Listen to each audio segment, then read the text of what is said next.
new home, kind of, with the same people, kind of as well. So I don't know. Like, does it feel like an adjustment? Does it not feel like an adjustment? What's your thought? I don't know yet. I'm excited about it.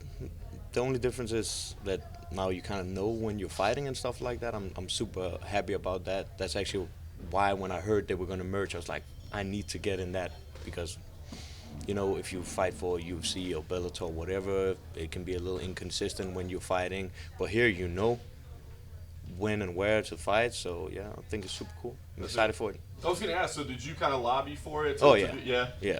What and what was it? Was it the is it the $1 million? Mm-hmm. What did they say? Because the tournament structure is hard too, right? I mean, to fight that many times in a year is tough. So what was it you said? Yes. For me, it's more like I'm in this because I want to put on exciting fights. I want, when I'm done, when it's all said and done, I want the up-and-comers to look at me how I was looking at, like, the Gaddy Wards, the Holyfields and stuff like that. The million is just the cherry on top, but this just gives me, like, extra opportunity to put on exciting fights, knowing when I'm fighting, and, yeah, I think it's perfect. That's awesome. Changing weight classes as well? Yeah, because, like, now I got to make weight so often. And the last like 4 or 5 times making 45 have been super, super tough. So I think it's natural progression. I mean, when I started fighting pro, I was 19. I was walking around like 163, 164, soaking wet. I just turned 30 like 2 weeks ago. And the weight is a little different than it was when I was 19, right? I became a man. So it's only natural progression that I'm going up a weight class. So it sounds like then probably lightweight, even if it wasn't a tournament or a season format where you had to fight multiple times. Like, do you think you could still do featherweight ever, or is it? I could do featherweight, but it wouldn't be fun, and especially not in a like you said, now a seasonal format. No, like I wouldn't do that.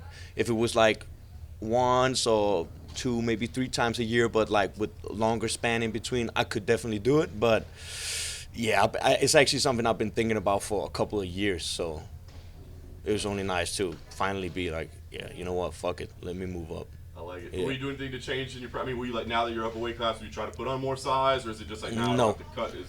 Definitely, I'm not trying to put on more size because I think that's something that people do wrong. I think back in the day, people were like, oh, the bigger I am on fight night, the better. But now I actually think that it seems like guys are getting away from that notion that it's better just being closer to your actual weight and just like cut less so you can be fresh on fight night. Because size, yeah, that's an advantage maybe for like 2 minutes around, maybe a round and a half. But then usually if you've been cutting a lot, you also gas quicker. So there's pros and cons about everything, right?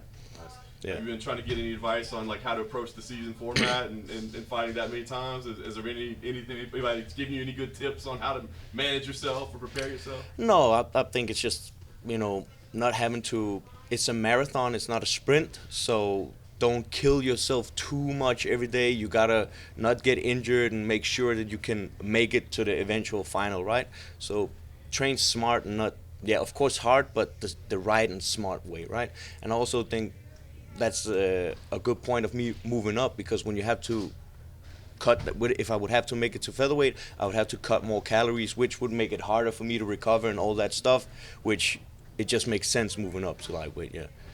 Newcomer in your first matchup, what do you think? Have you broke him down? Or? He seems like a solid grappler and a very physical, strong guy, but yeah, mad respect to him. He seems like a gamer. Nice. Last thing for me, I guess, what's the goal in this first fight? Potentially 4 on the way. So I guess what's the goal in the first fight? Is it just stay healthy, or is it do something special in your debut? What's the plan? I just want to put on an exciting fight. Win, lose, or draw. I just want to put on an exciting fight. Yeah.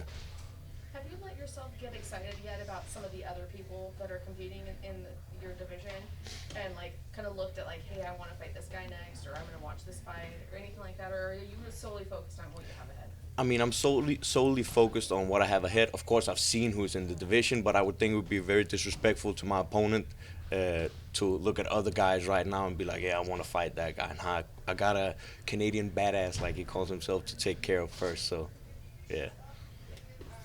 This is your first time playing in Las Vegas, right? Yep. Are you excited about that? Yeah, that's cool. This is like my second home. I got all my friends and stuff coming to the fight, so that's going to be good. Obviously, your teammate Jeremy didn't get the result he wanted, but what do you think of the fight and his performance? To be honest, I haven't seen the fight, so I don't know. To be honest, it's a bummer he didn't win. Of course, like I was hoping he was gonna get it done, but I haven't seen the fight. What was a jersey choice today? It's because Shaq, he's the most dominant player of all time. It's my favorite player of all time. Yeah, that was the reason why I put that on.